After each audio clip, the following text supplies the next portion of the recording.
children have to get involved. People who are young and in school are going to listen to the other young students in school.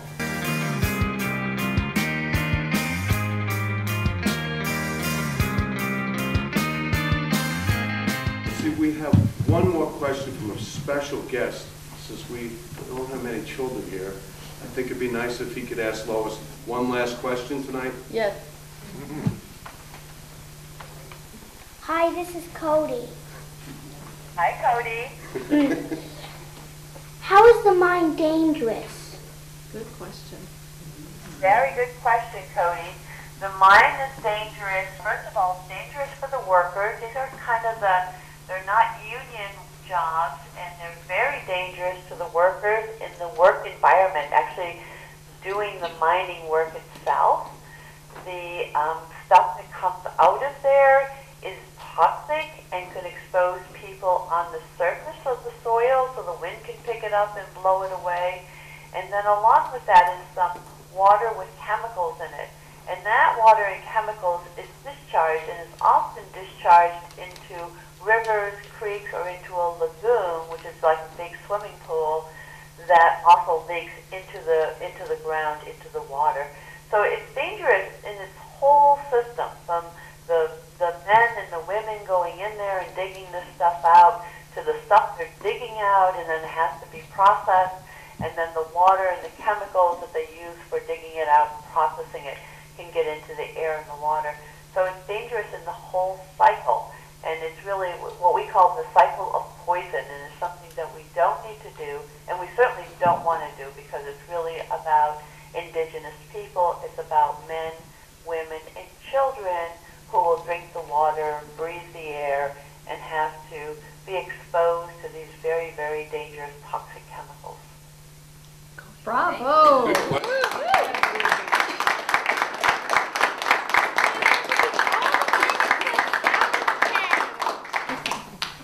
All right, we're going to sign off. Thank you, Lois. Thank you. Thank you, Lois.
polite people to be polite because a certain part of the constituency, the public, will hear them and not hear you. You want the radical crazy people to be as radical and crazy as they possibly can. And actually the polite people can say, you know, what Cynthia did was really, I don't agree with it either. But if you don't have the mind, she'll behave herself. So it's really your fault. You know, there's ways to play that off.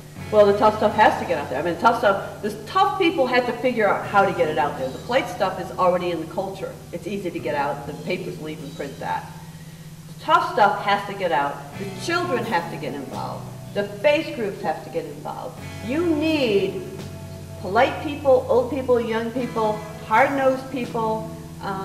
You need your SWAT team. We used to have a SWAT team. I loved our SWAT team. I don't know who was on it, but I know what they did.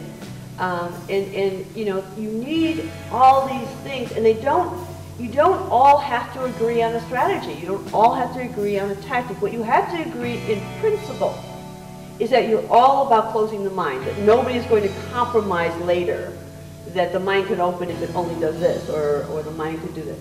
You have to all agree in principle this, and then everybody do it. I mean, people who are really radical are going to listen to radical people. People who are young in school are going to listen to the other young students in school. People who are older are going to listen to older people. Polite people listen to polite people.